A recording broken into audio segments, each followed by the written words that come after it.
What's up, dudes? Welcome to another episode of ATG from the GTA. My name is Cam. And I'm Tom. And today we're going to talk about Guardians of the Galaxy Volume 2. We saw it over the weekend, and we're going to let you know what we thought about the movie. Holy shit, that movie was actually really good, man. You know what? I really liked it too. It had a lot of mixed reviews. Some people say it wasn't very good, or it dragged on too long. But for me, I thought it was great. I thought it was hilarious, and I thought it really lived up to the first one. Oh, of course. And I heard similar. A lot of people were like, compared to the first one, and it wasn't that good. That's fair, but this one, I felt it was great on its own. You know what? I might face the wrath of the interwebs when I say this, but I kind of like the second one better than the first one. Don't get me wrong. Like, I thought the first one was really good, and it was kind of like one of those sleeper hits, you know? I wasn't really expecting much when I went to see it, and it really caught me off guard, and I loved it. There's some classic lines from the first one that, you know, I still quote to this day. Yeah. You know, nothing goes over my head. You know, but I honestly thought the second one was just a lot more fun, and I think the fact that it was like focused heavily on the comedy, I thought it really worked well with it. I really liked it. What about you, man?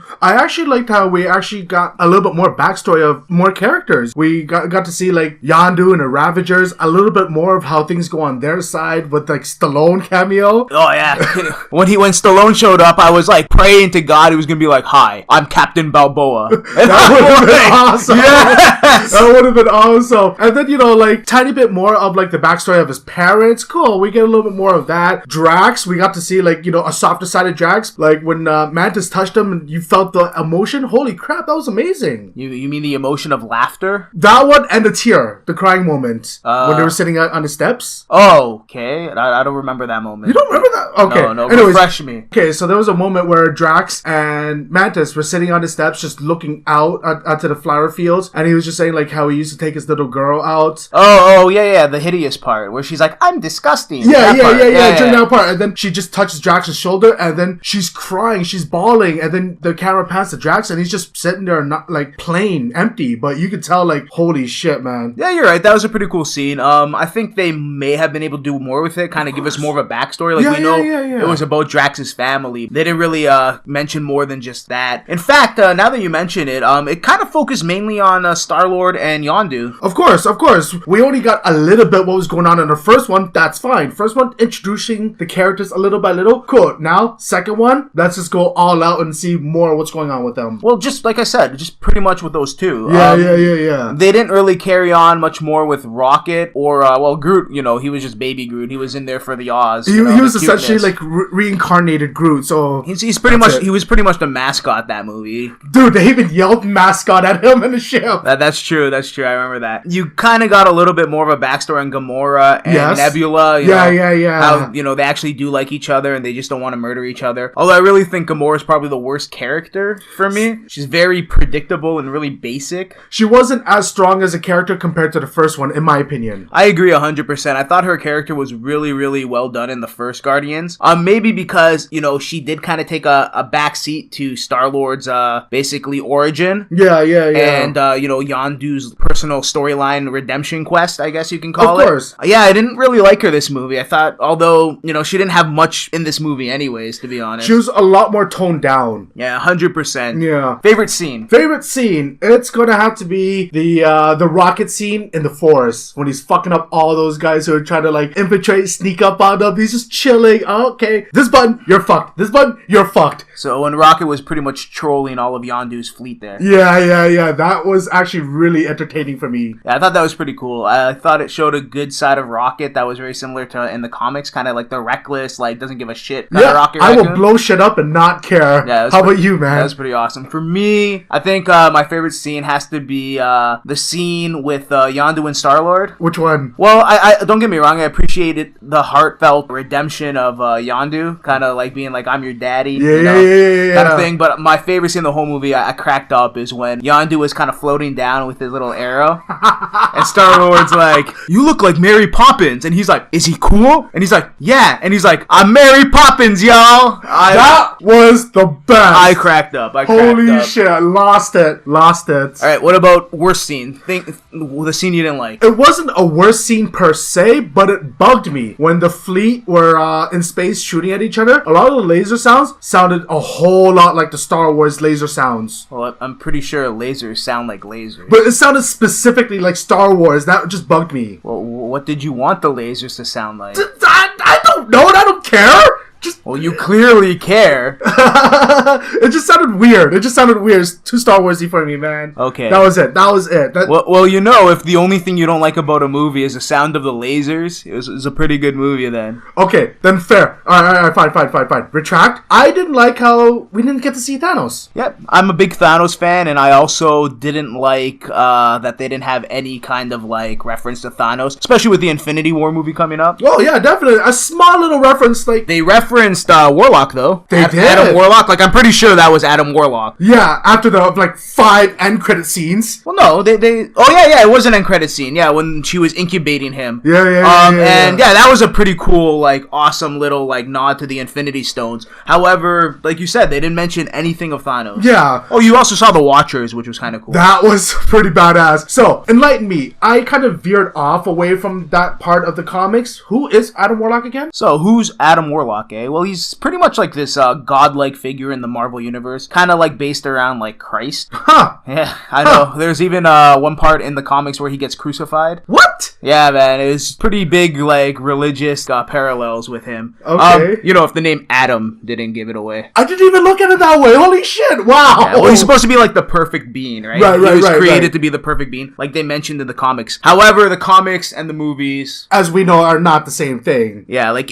in the comics, for example, like Gamora was kidnapped by Thanos and trained to be an assassin, which they mentioned in the movie. However, like she was kidnapped and trained specifically to kill Adam Warlock, which clearly isn't the case in the movies, considering she's already part of the Guardians of the Galaxy before Adam Warlock was even created. Of course. And then, you know, the little origin story of, like, his Star-Lord's father. Clearly not the same person, but, you know, we just gotta roll with it. Yeah, you gotta roll with, you know, the gist of it was there. Yeah. Back to Adam Warlock, though. I think it's really cool that he's there. He is the keeper of the Soul Gem. Yes. And we have yet to be introduced to the Soul Gem. Oh, yeah. Actually, we did. It's on, Is that Heimdall's head? No. Vision. Isn't Vision the Mind Gem? Fuck, never mind. Never mind. Yeah, like I said, I don't think we've been introduced to the Soul Gem yet. Shit, you're right. We weren't. Yeah, so, yeah, Adam Warlock is the keeper of the Soul Gem. Okay. I like where this is going now. And he actually beats Thanos a lot of times in the comic. Yeah. And at one point controlled the Infinity Gauntlet. He destroyed the whole world with it, but let's not get into that. Of course. Yeah. So maybe he has a big role to play in the Infinity Wars, and that's kind of what I'm thinking it's going. Yeah. Overall, the movie, what do you think about it? Like, out of 10, or whatever score? Honestly, I'm going to give the movie a solid 8.5 out of 10. Okay. I liked it a lot. I thought the characters were good. Some characters were weaker than others. Yeah, other than that, I thought it was great. How about you, man? I'm going to have to give it an 8. I'm going to have to give it an 8, you know, some here and there things, but the soundtrack I love. Except for the lasers. Except for the lasers and the lack of Thanos. And you know what? Dishonorable mention, Howard the Duck. Yeah, that's true. I totally forgot about him. He's in the movie, and Howard the Duck is pretty awesome. He was, but like, dude, Marvel, are y'all gonna do something with Howard the Duck, or is it just gonna be a quick cameo just because of it? Hey man, if he gets popular like Groot, you're gonna see like 10 movies about it. Oh, fuck. So, Guardians Volume 3, what are you expecting? Ooh. Or maybe, what are you hoping? What am I hoping? Not gonna lie, I kind of want to see more Rocket and more Groot. Yeah? Yeah. Teenage Groot? Nah, I don't care about Teenage Groot or not. Just Rocket in general, actually. Nah, Rocket's pretty cool. I wouldn't mind seeing Teenage Groot in the next one. I thought it was adorable when Star-Lord was getting a shit about cleaning his room. And he's just like, hey, I'm Groot. Like, you know, like, it was mocking him. Like, as what a teenager thing would do. Yeah, that's pretty cute. Pretty cute.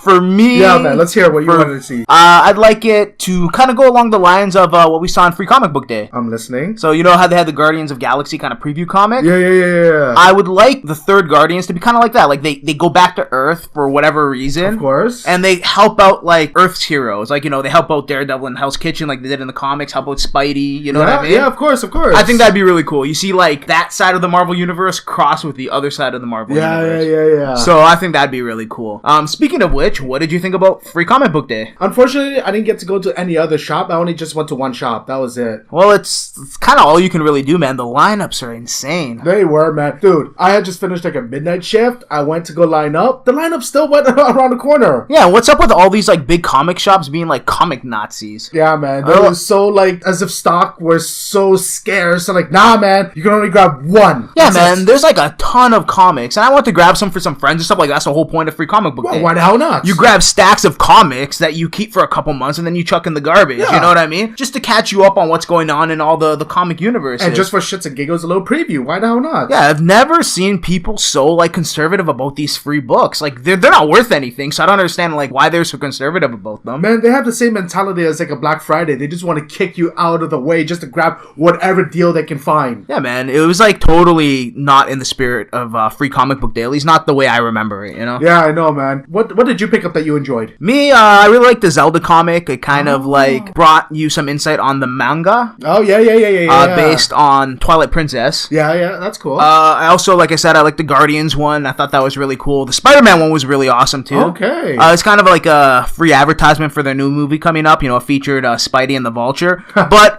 they gave a nod to kind of like a new old villain, you know? Really? All right. It was a new incarnation of an old villain. So they introduced the Trapper again, which hasn't been around since like the olden Spidey times. Holy shit, I haven't heard that name in the longest time. Tell me about it. So that was kind of cool. Other than that, those are the ones that I really enjoyed. What about you, man? I actually like the Street Fighter versus Wrestlers book. For the Street Fighter books, they don't really do too much. Kind of like just a Royal Rumble, eh? Yeah, it was just a Royal Rumble of past Capcom games, Nintendo games, of just all the wrestlers all in one. I thought that was really fun. And another one was the Rick and Morty. Oh, yeah, you're a big Rick and Morty fan. I am a huge Rick and Morty fan. At first, surprisingly, I didn't like it as much, but it just grew on to me. Totally. I think that's with a lot of people, that you gotta get used to the humor, right? Yeah. So tell me about it. How was the comic? The comics were really fun.